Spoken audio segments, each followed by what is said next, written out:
6 correctional officers, all infected with HIV. The inmate, found dead in her solitary cell, staged like a suicide.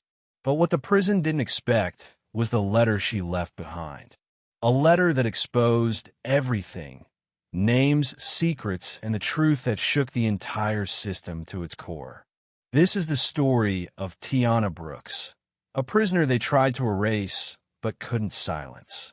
Most inmates arrive in chains. Tiana Brooks walked into Palmwood Correctional Facility in Georgia with her head high, her hair braided tight, and eyes that had seen too much. She wasn't like the others. She didn't cry. She didn't flinch. And she didn't speak unless someone asked her a direct question. To the guards, she was just another felon, 31 years old, black, attractive, convicted of fraud, aggravated assault, and knowingly transmitting HIV. But there was more to her story than what was on file. What the system didn't know, what it had never asked, was what had happened to her before she became the woman now stamped with a DOC number. Tiana wasn't born a criminal. She was born Tiana Marie James in a one-bedroom apartment on the south side of Atlanta to a mother who never made it past her 19th birthday and a father she never met. Her mother died from a heroin overdose before Tiana turned 3. After that, she became property of the state. From ages 3 to 12, she bounced between 8 foster homes. Some were cold but clean. Some were infested with roaches and yelling. Some smelled like bleach and old food. Others smelled like sweat and beer and things she didn't understand until later. By the time she was 9, Tiana had learned 3 things. Keep your mouth shut. Hide what matters. Don't cry in front of them. At 12, she was placed in the home of a man named Everett Douglas. He had a wife who was always at work and a smile that never reached his eyes. He told Tiana she was pretty, too pretty to be acting tough all the time. He bought her a dress for her 13th birthday. Then, he told her to model it for him. Alone. In the basement. The abuse went on for months. She told a school counselor once. They opened a case. But before anything came of it, Everett moved her to a different county and forged new paperwork. It was another 2 years before anyone found out. By then, Tiana had already run away, sleeping in libraries, bus stations, abandoned houses. That winter night, the rain didn't stop. It fell in slow, steady sheets against the rusted metal roof of a downtown bus station in Atlanta. 13-year-old Tiana sat curled up on a bench in the corner, knees to her chest, arms around a torn hoodie that smelled like old detergent and concrete. She hadn't eaten in almost 2 days. Her shoes were soaked. Her stomach ached. But in her hands was a book, The Bluest Eye by Toni Morrison. She couldn't pronounce every word, didn't know all the meanings.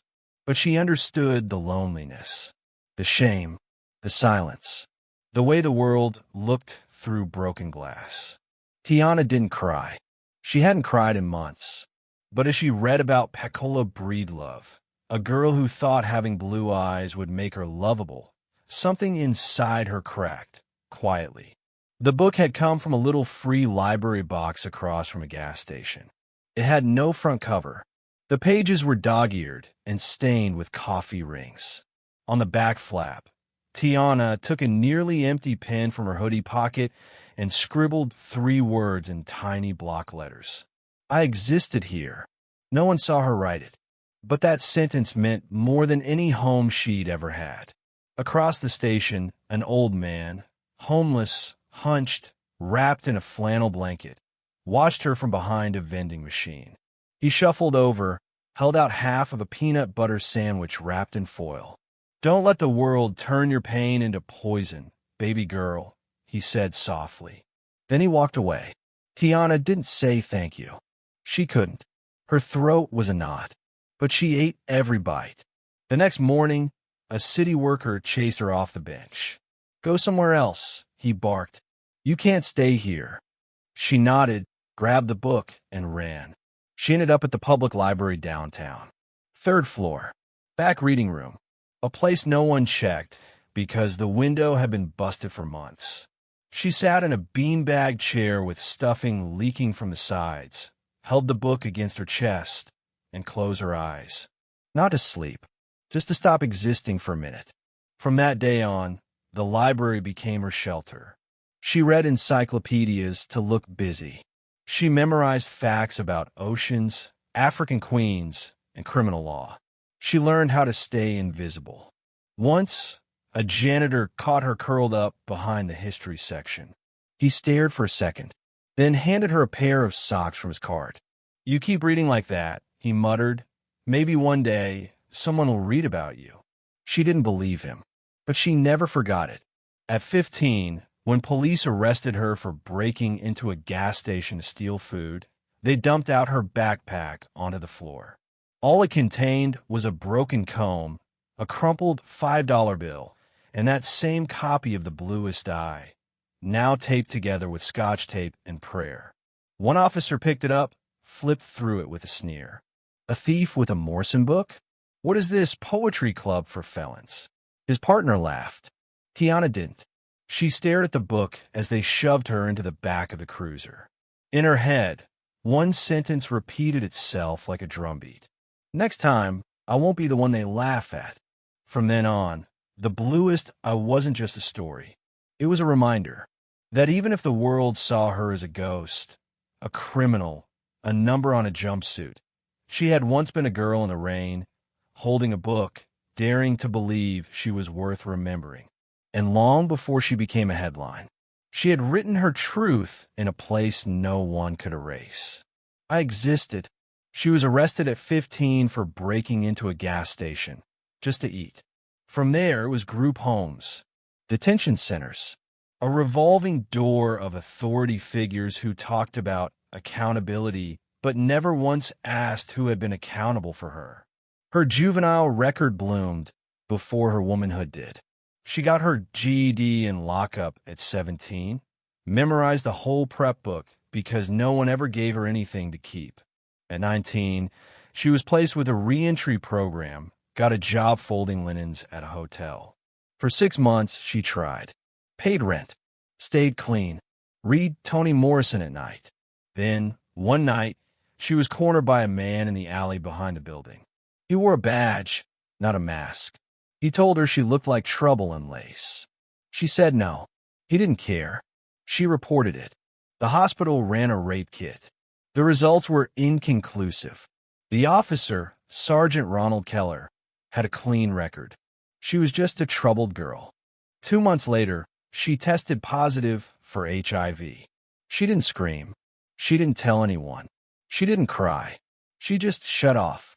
The next few years were a blur. Small cons, quick scams, anything to eat and survive. By 22, she was in and out of county jail for fraud. At 25, she was in a maximum security facility after scamming a retired white couple out of their life savings. The press called her a predator in lipstick. The DEA called her calculating, but no one ever called her human. She watched herself disappear in the court transcripts, in the mugshots, in the sterile numbers stamped on her jumpsuit. When a medical report confirmed her status, HIV positive, it wasn't a shock. It was just the final confirmation that she was exactly who the system had made her to be. Still, she didn't plan revenge. Not yet. The seed of that came later, when she testified in a civil rights case and realized just how little anyone cared until cameras were on. It was never about justice. It was about narrative. Headlines. Optics. That's when she understood. If she wanted to be heard, she'd have to speak the only language the system understood. Control. And no one controlled her anymore. Tiana had been passed around the juvenile system since she was 12. Foster homes. Detention centers. She never knew stability, but she learned survival. By 19, she had a GED and a rap sheet. At 22, she was arrested for scamming a retired couple out of their life savings. At 25, she tested positive for HIV, months after being sexually assaulted by a prison guard in another facility. She reported it. No one believed her. Now, 6 years later, she was being transferred to Palmwood as part of a federal relocation program after testifying in a separate civil rights case involving officer misconduct. She was supposed to be protected, but anyone who's been inside long enough knows. Protection is just a word. Nothing more. Palmwood was a male-run prison, and although it had a small women's unit, the structure was the same: concrete walls, cold food, fluorescent lights that never fully turned off. But unlike other inmates, Tiana was given privileges. She worked in administration, organizing files, cleaning offices, running errands for the warden himself. And that's where the trouble began. She was smart. Too smart. She memorized schedules, passwords, phone extensions. She knew which guards were married and which ones weren't. She knew who drank coffee with whiskey in it and who flirted with the nurses during lunch. Tiana didn't need to lift a finger to gain control. She just watched and waited. She walks like she owns the place, one officer whispered during roll call. Wouldn't mind being owned for a night. Another joked, laughing behind his badge. What they didn't know was this: Tiana wasn't there for redemption. She wasn't there to survive. She was there to make them feel what she felt. Powerless. Used. Forgotten. And she was just getting started. Warden Glenn Marshall was not the kind of man you'd expect to slip. 56 years old. A decorated veteran in corrections. Married for 28 years. He ran Palmwood like a military base. Tight schedules, strict rules, no excuses. His office walls were covered in plaques, commendations, and a framed photo of him shaking hands with the governor. But something in him cracked the moment he met Tiana Brooks. She wasn't like the others. She didn't beg for favors. She didn't make excuses. She came into his office every afternoon to deliver case files, mop the floor, or organize old reports. Quiet, competent, unbothered. And yet, she had this presence. The kind that made men pause mid-sentence. Like gravity, she never flirted, never smiled too wide. But one day, while organizing his file cabinet, she turned to him and said, "You should take your wedding ring off if you're not gonna wear it right." It was the first time she'd said anything not work-related. Glenn looked down. The ring was on backward. He laughed awkwardly. "You notice everything, huh?" Tiana didn't answer. She just walked out. But her words stayed. He told himself it was harmless. She was a prisoner. He was the warden. There were lines, boundaries, morality. But by the end of that week, he was staying later than usual. Alone. And so was she. It started with small things, letting her sit in the break room a little longer, turning off the hallway camera when she was cleaning his office, giving her access to files she didn't technically need. She'd leave post-it notes on his desk. "You look tired today. Try green tea instead. You should stop trusting Officer Doyle. He talks too much." It was subtle, personal, addictive. By the second month, Tiana had memorized the layout of the staff floor, knew which cameras had blind spots, and which doors never fully latched shut. She also knew that Warden Glenn Marshall hadn't slept with his wife in 3 years, something he confessed in a moment of weakness, late one night, in his office, after 3 bourbons and a long stare. No one saw her leave his office that night, but Officer Brandon Hayes, young, fresh out of training, eager to prove himself, did notice something. Tiana humming a slow tune the next morning, her hair untied, eyes bright. He couldn't look away. And just like that, the next thread began to unravel. Brandon Hayes didn't stand a chance. He was 27, newly hired, barely 6 months into the job. Still called Warden Marshall, sir, even when off duty. He worked overtime without asking and smiled too wide whenever someone said his name. Tiana noticed all of it. She waited until a stormy Wednesday afternoon to approach him. Just as he was finishing night duty, eyes heavy, hands shaking from too much vending machine coffee. She left a folded note on the console near the security booth. You're the only one in here who still has a heart. Don't let them take it. No name, no signature. But he knew it was from her. That night, he stayed late, just like the warden. The next week, she had his phone number. By the end of the month, they were meeting in the janitor's closet near cell block D. No cameras, no witnesses, no protection. What Brandon didn't know, and what Tiana didn't tell, was that he wasn't the first, and he wouldn't be the last. Officer Marcus Reed was next. He was older, 44, married, 2 kids. He wasn't interested in Tiana at first. He was too busy trying to keep his life together. His wife had just left him after discovering an affair he swore never happened. But grief is heavy, loneliness heavier. What no one saw, what Marcus never let anyone see, was the photo still taped behind his locker door. 2 boys with bright eyes and matching hoodies, one barely 10, the other 7, both holding a #OneDad mug. That photo was 5 years old. The mug was gone. So were the boys. And the woman who took the picture hadn't spoken to him in almost a year. He hadn't cheated. Not really. It was a text. A late-night message to a coworker during a bad month. But his wife found it. And for her, it was the final crack in a wall already crumbling. Now, Marcus lived alone in a 1-bedroom apartment with beige walls and quiet too loud to bear. He worked double shifts because he had no one to go home to. He stopped going to church, stopped calling his mother. He told himself he was rebuilding, but really he was dissolving. When Tiana said, "You just don't want to die invisible," she wasn't seducing him. She was describing him, and it terrified him how much he needed someone to see him, even if that someone was a prisoner. Tyler Moore had always believed he was built for control. Raised in a home where fear was love and fists were lessons, he learned early to never let emotion show. His father once beat him for crying during a dentist appointment. When he bled, he was told to clean it up and shut it down. So Tyler became an adult who did just that. He chose corrections because it rewarded stillness, rule following, a cold voice. In his world, compassion was a liability. But even steel rusts with time. And Tiana, she didn't try to melt him.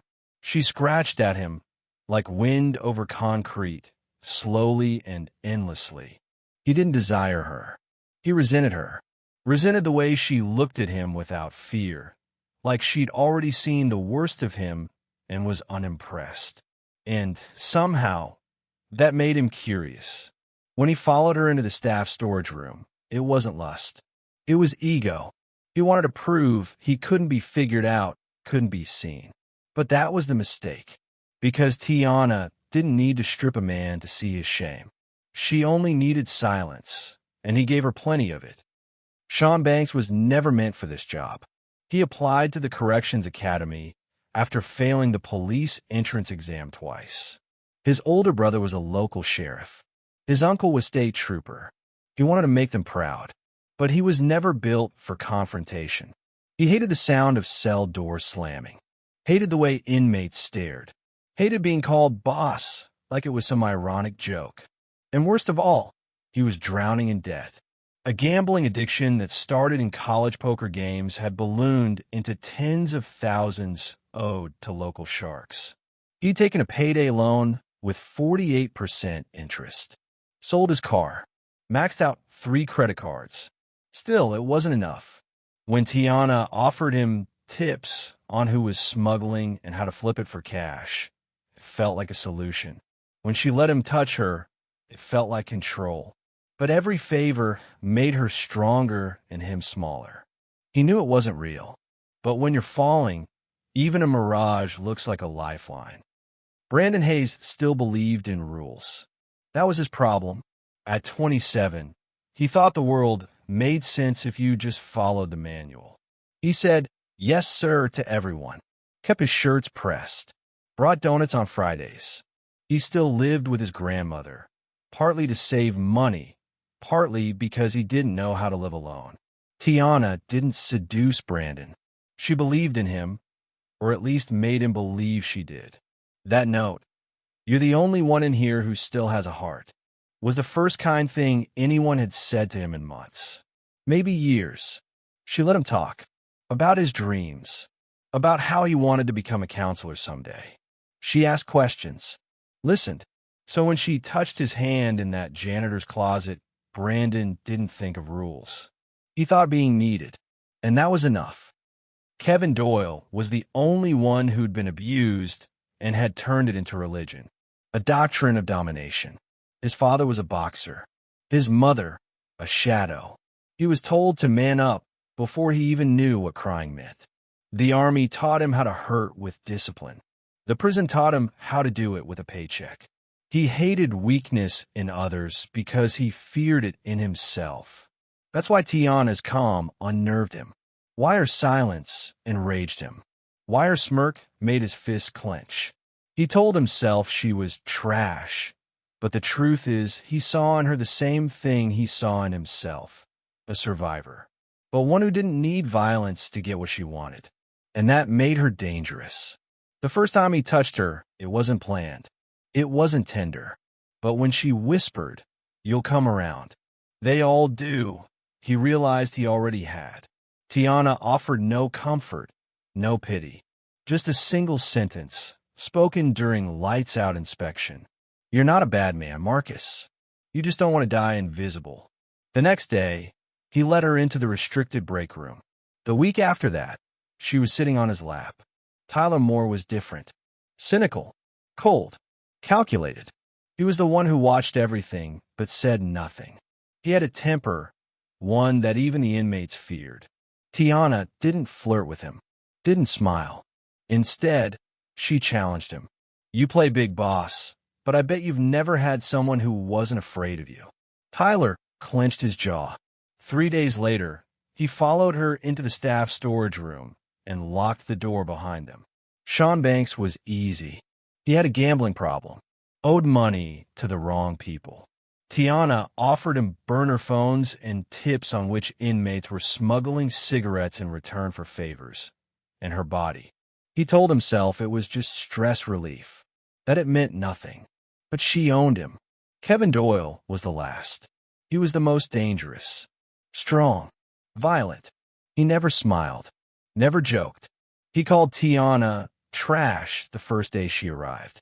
She ignored him, but he saw the way the other guards treated her, heard the rumors, and something inside him snapped.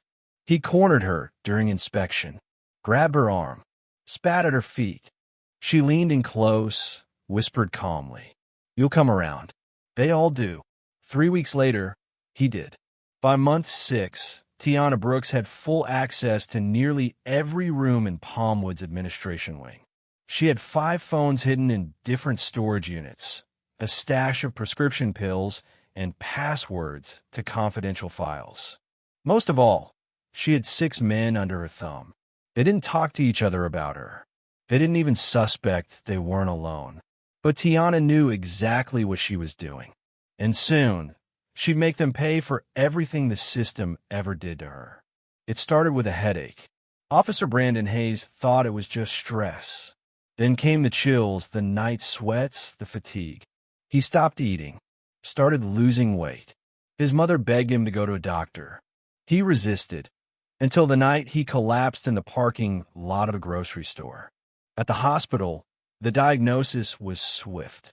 Then came the results that shattered his world. HIV positive. He stared at the nurse in silence, blinking slowly like she'd spoken in a different language. "I've never used drugs," he muttered. I don't. I'm careful." But his mind had already gone to one place. Tiana. The prison's internal protocol was triggered when the health department flagged the report. Brandon's recent sexual partners were requested for screening, though he didn't disclose her name at first. He was too ashamed, too afraid. But within 10 days, 2 more guards quietly requested medical leave. First was Marcus Reed, then Sean Banks. Both men tested positive. Within a week, the entire unofficial circle around Tiana was under quiet scrutiny. Rumors spread like gasoline on a dry field. In a place built on order and routine, chaos took root, but only in whispers behind locked doors. Warden Glenn Marshall had been having trouble sleeping. He ignored the tightness in his chest, the way his skin crawled every time he passed Tiana in the hallway. She still smiled, still walked like she didn't have a care in the world. When he finally got tested, he didn't tell his wife. He told no one, but the results came in all the same. Positive. The last two, Tyler Moore and Kevin Doyle, resisted testing altogether. They didn't want to know, but Tyler couldn't stop his hands from shaking when he handled his keys. Kevin snapped at an inmate so violently, he was pulled off duty for 3 days. They knew. They didn't need a test. They felt it in their bones. On a Thursday afternoon, the 6 men, each one infected, each one implicated, each one collapsing under the weight of their secret, met in an unused records room at the far end of the prison. The air was thick with silence. No one sat. No one made jokes. It was Glenn who finally spoke. His voice cracked. She did this. On purpose. Marcus nodded, eyes sunken. She never asked me to wear anything. Not once. Tyler punched the file cabinet hard enough to leave a dent. She played us all. She killed us, Kevin growled, one by one, and she's still walking around this place like a queen. Sean leaned against the wall, barely able to hold himself upright. If the board finds out, we're done. Not just fired. We'll be sued, publicly humiliated. You think our family survived that? Glenn's voice turned cold. We have one option. No one questioned it. Not that night. Tiana felt it. The shift in the air. The way the men stopped making eye contact. The sudden silence when she entered a room. The absence of her usual visitors. She knew what came next. But she didn't run. She didn't plead. She just sat on the edge of her bunk that night and wrote her final letter. They wanted power. I gave them something they couldn't control. Now they know how it feels. It wasn't planned all at once. It started as a question no one dared to say out loud. It became a nod, a look, a silence thick with implication. By the following Monday, it had a name. The Resolution. They met after midnight in the security locker room, behind a door no inmate could ever access. Phones off, radios silent. 6 men infected, humiliated, afraid, not just of the disease in their blood, but of the shame that would follow. She's not going to stop, Kevin Doyle muttered, pacing like a caged animal. She'll go public, flip the whole system. She doesn't even have to, Marcus Reed replied. All it takes is one lawsuit, one lawyer, one test result linked to her. Tyler Moore stood by the sink, staring into the mirror like it could answer for him. We in this now. Quick. Clean. One night. She can't talk if she's not breathing. They knew who'd do it. Kevin had always been the enforcer. The muscle. The one who didn't blink when it got ugly. Glenn Marshall didn't argue. He didn't instruct. But when Kevin looked at him and said, "You want this done or not?" the warden just nodded. The night of the murder was chosen carefully. A Friday, when staff rotation was light. Tiana had been reassigned to solitary for disruption of schedule, a vague violation meant to isolate her without raising suspicion. At 2:13 a.m., the hallway camera outside her cell cut to static. At 2:15, Kevin entered the restricted block with a passcode only 3 people knew. By 2:27, Tiana Brooks was dead. No struggle. No scream. She was sedated first. Tyler had crushed antipsychotics from the infirmary into powder and mixed them into a water bottle they'd forced in her cell earlier. When Kevin opened the door, she was groggy, barely conscious. He used a braided sheet tied to the ceiling vent, looped it around her neck, hoisted her up until her legs stopped kicking. She didn't fight. She just looked at him with eyes full of knowing. "You're still weak," she whispered. "You'll always be weak." Then she went still. Kevin lowered her body, set the scene, tied the sheet again to the upper bar, staged a knot consistent with a suicide, tucked her hands to her sides, left the cell door locked behind him. At 3:01 a.m., the hallway camera turned back on. The official report read, "Inmate suicide. No signs of foul play." The warden signed the paperwork himself. No autopsy was requested. No media coverage. No questions. It was done. They went back to work like nothing had happened. Brandon, still gaunt, still shaking, returned to monitoring cameras. Marcus cried in the staff bathroom twice that week. Tyler started drinking again. Kevin slept with a gun under his pillow. But the secret held. For 2 weeks. Marcus Reed stopped shaving. He used to keep a neat mustache, clean jawline, the look of a man who had things together, even if that was a lie. But after the diagnosis, his face stayed covered in stubble. He stared at himself in the mirror each morning and saw someone unfamiliar, someone shrinking. One night, he called his oldest son, Jalen. It had been almost a year. The phone rang 5 times. Then voicemail. He didn't leave a message. He tried again the next night. This time, Jalen answered. "Hello." Marcus froze. "It's Dad." Silence. "I just wanted to hear your voice," he said. "That's all." Jalen didn't reply. Then came the click. Marcus stared at the wall for hours that night. He didn't cry. Couldn't. Something inside him had turned to stone. Brandon Hayes couldn't eat. His grandmother noticed first. She made fried chicken a way he liked it, crispy, golden, with mashed potatoes and green beans. But he just pushed it around the plate. "What's wrong with you, baby?" she asked, touching his arm. Brandon forced a smile. "Just tired, Nana." She squeezed his hand. "You always were too sweet for this world." He excused himself, threw up in the bathroom, then sat on the floor for 20 minutes, shaking. He hadn't told her. Couldn't. The guilt sat on his chest like concrete. Sean Banks started driving past his old church every Sunday. He never went in, just sat in the parking lot and stared at the stained glass windows, listening to gospel music on the radio. He used to be a choir boy. His mother used to say he had an angel's voice. Now, he couldn't sing a note without choking. One night, he found himself in his car, engine running, garage door shut. A bottle of bourbon half empty on the passenger seat. He let it idle for 5 minutes, 10, 15. Then a Marvin Sapp song came on the radio. Never would have made it. He turned the engine off and sobbed. Tyler Moore locked himself in the staff locker room after hours. He sat on the bench, stared at the wall, and punched it. Again, until the skin over his knuckles split and blood ran down to his wrist.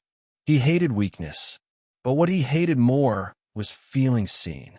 Tiana had seen him. Not the uniform, not the muscles. The man, the scared, furious, abandoned boy underneath it all. And she had let him believe, even for a moment, that he wasn't invisible. Now she lived in his head. She was in the mirror when he brushed his teeth, in the silence when he tried to sleep, in the ache behind every clenched fist. Kevin Doyle wasn't sleeping at all. He'd wake in cold sweat, convinced someone was in the room, that she was in the room, standing at the foot of his bed, just watching. He started checking his blood pressure 3 times a day. Paranoid, angry, short-fused. One night, he loaded his gun, unloaded it, loaded it again, then sat in the dark and whispered. She knew what she was doing. She knew. He couldn't bring himself to say her name. Warden Glenn Marshall sat in his office past midnight. Lights off. Whiskey bottle half empty. The framed photo of him and the governor face down on the desk. His wedding ring sat in the drawer. Untouched. He read her final post-it note over and over. "You should stop trusting Officer Doyle. He talks too much." That smile. That calm. That control. He realized something he never wanted to admit. He hadn't just let his guard down. He had wanted to. Tiana had made him feel chosen. Not pitted. Not worshipped. Just seen. And now he was infected. Not just in blood, in reputation, in soul. He opened the bottom drawer of his desk, pulled out the copy of the bluest eye she once carried. She'd left it there after organizing the shelves one afternoon. He never gave it back. Inside, a folded note, blank on the outside. He opened it. No words, just a drawing. A mirror cracked down the middle. He closed his eyes, and for the first time in years, Glenn Marshall prayed. Then the letter surfaced. It started with a book. 2 weeks after her death, a prison librarian named Lydia Holmes was clearing out Tiana's personal property when she noticed something odd. Tucked into a dog-eared copy of The Bluest Eye by Toni Morrison was a sealed envelope. Worn, but intact. Her name wasn't on it. No return address. Just 4 words written in black ink. For when I'm gone. Curious but unsure, Lydia handed it off to the prison chaplain, who, per protocol, opened it in private. Inside was a 6-page handwritten letter. The handwriting was tight, clean, unshaken. It wasn't a suicide note. It was a confession, a chronicle, a testimony. In the letter, Tiana Brooks detailed everything. Each man she slept with, each moment she used, each guard she watched fall under her control. And most importantly, her reason. You see me as the disease, but I didn't infect you. The system did. It chewed me up and spat me back out, and you were just the next wave to drown in it. I didn't pick you because I hated you. I picked you because you reminded me of the men who broke me, who smiled while hurting me, who never paid. Now you pay. The letter ended with a final, searing sentence. This prison never kept me in, only made me more dangerous. The chaplain brought the letter to the warden.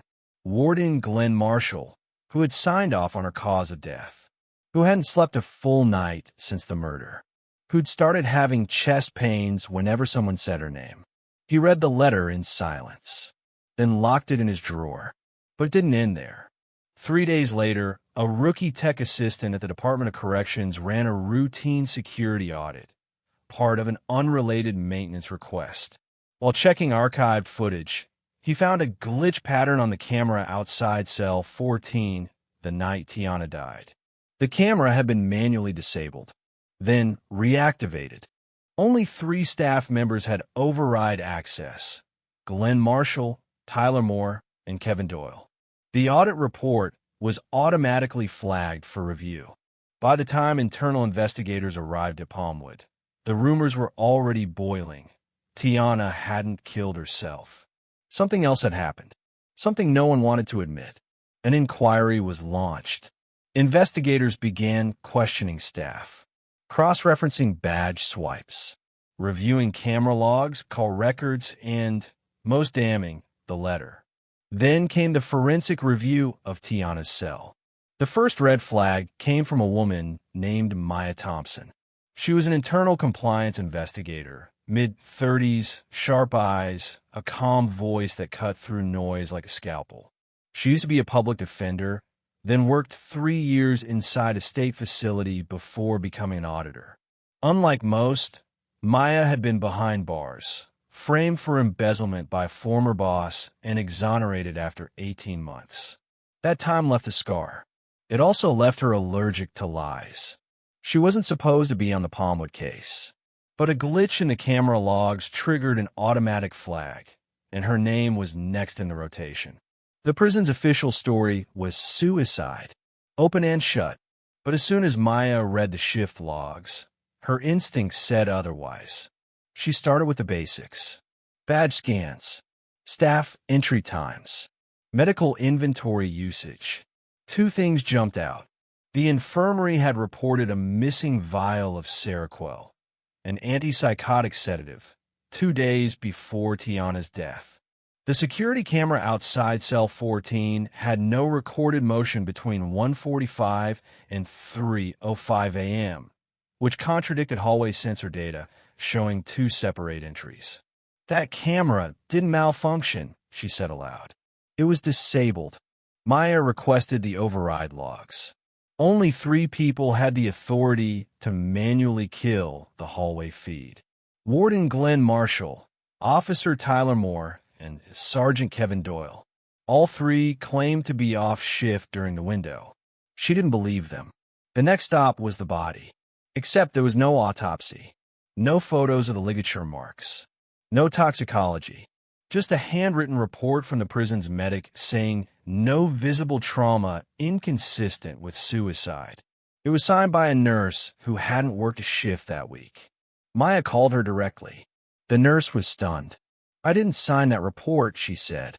"I wasn't even in the building that night." Forgery. That was strike three. Then came the interview with Lydia Holmes, the librarian. Lydia was the one who found the letter tucked into the bluest eye, the one who turned it in, the one who kept quiet. Until now. Maya sat across from her in the chapel office. Lydia's hands trembled as she spoke. She said she was ready, Lydia whispered.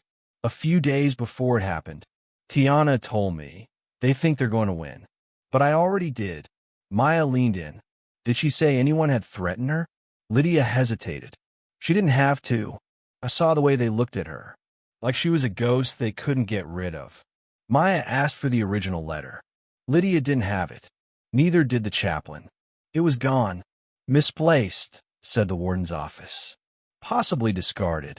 But Maya knew better. She filed a formal subpoena for backup surveillance logs, off-site archival footage not accessible from Palmwood itself. It took 2 days. When the tapes arrived, she watched the cell 14 hallway minute by minute. At 2:13 a.m., the hallway feed turned to static, exactly as the sensor logs predicted. At 3:01 a.m., it flickered back to life.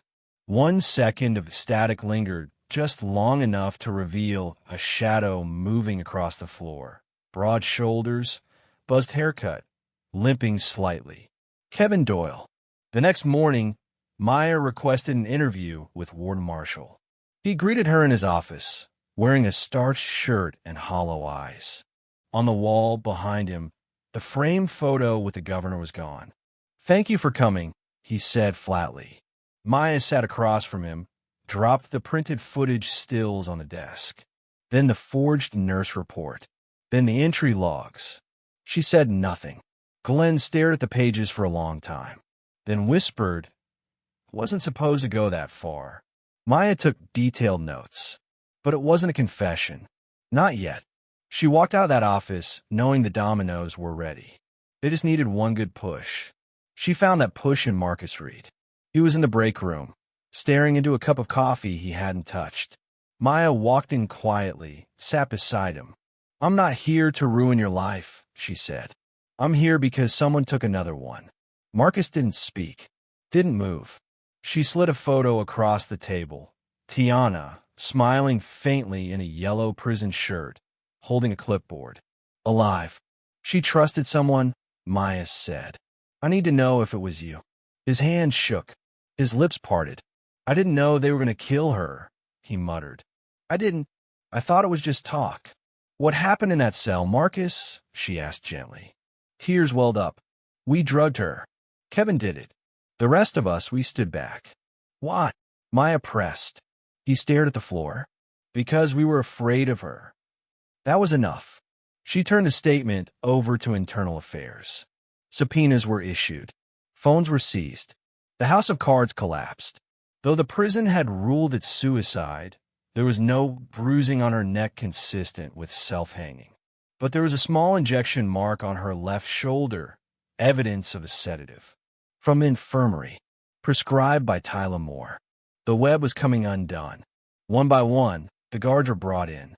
None of them spoke. Not at first. But fear is louder than loyalty. And when Marcus Reed cracked, crying through clenched fists, begging for leniency, everything unraveled.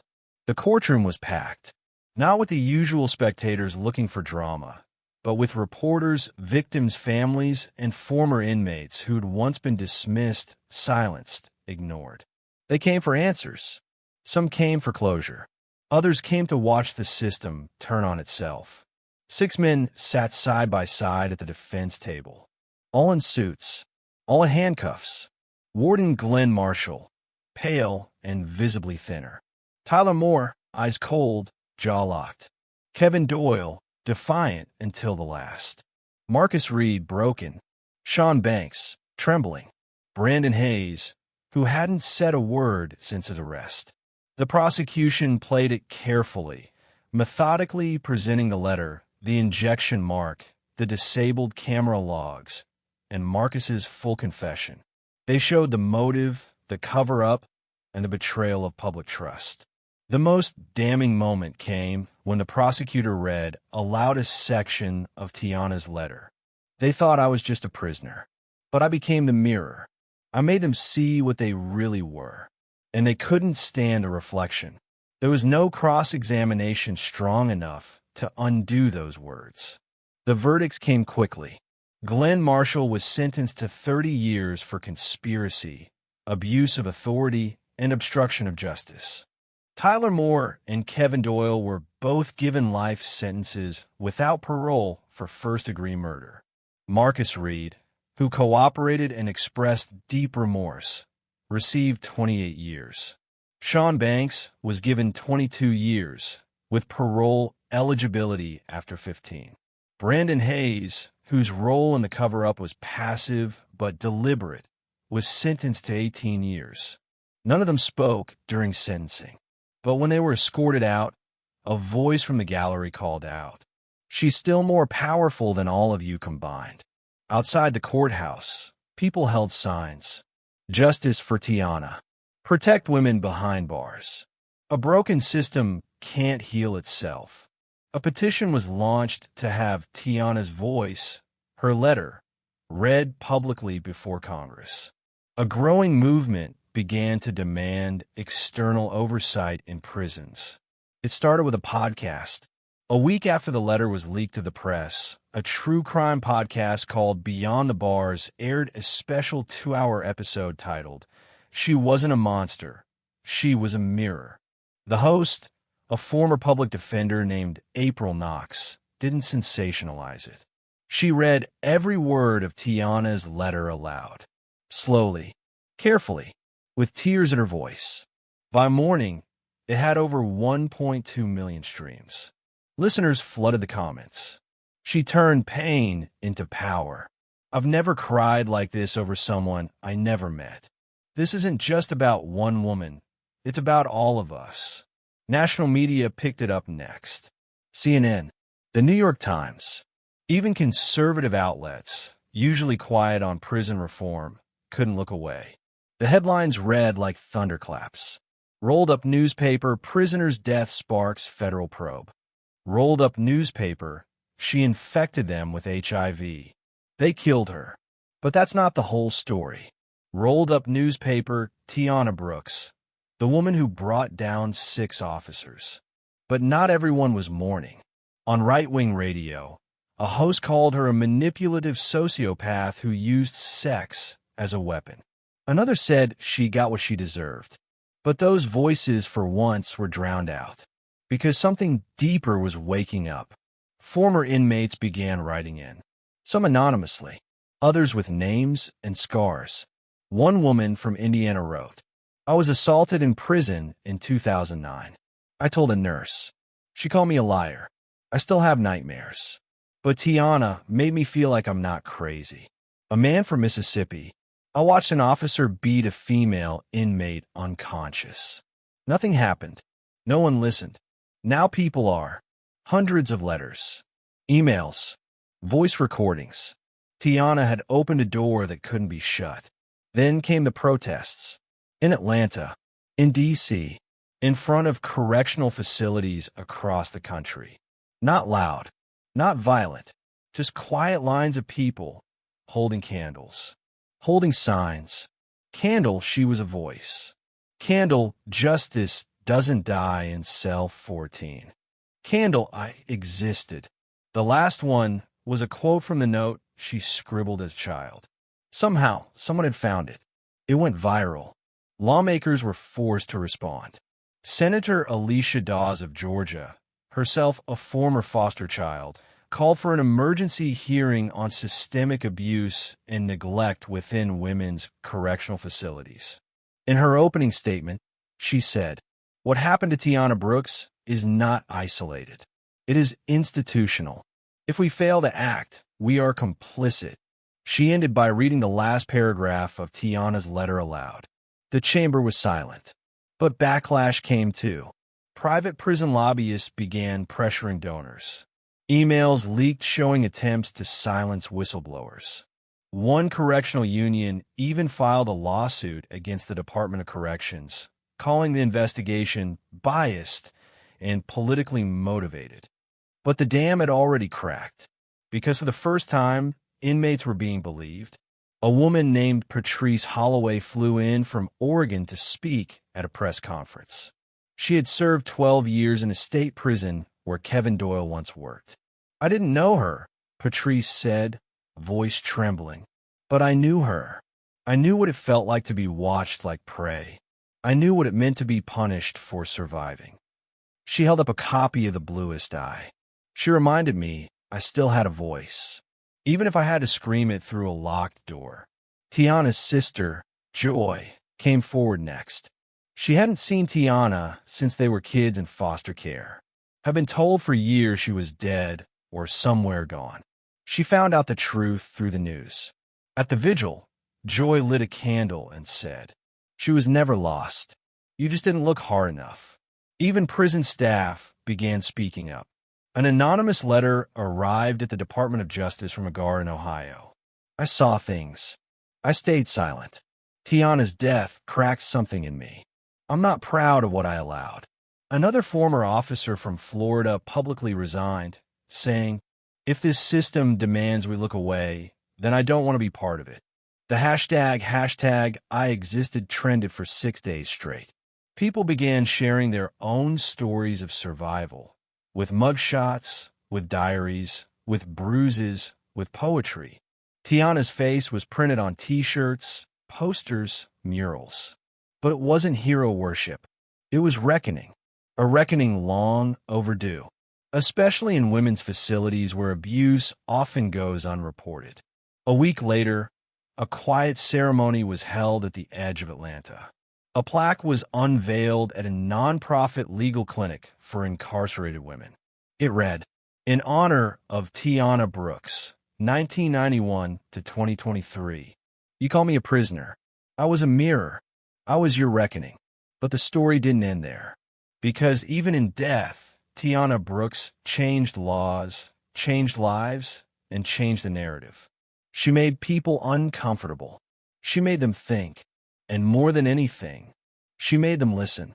6 months after the verdicts, the world moved on. The headlines faded. Reporters chased new scandals. The Palmwood Correctional Facility got a new warden, new protocols, and a fresh coat of paint. Like a crime scene trying to forget itself. But some wounds don't vanish, and some names won't be erased. In a small office building on the east side of Atlanta, a door opened to a nonprofit with no security guards, no metal detectors, just a bold sign in black block letters. Tiana's Voice, Legal Aid for Incarcerated Women.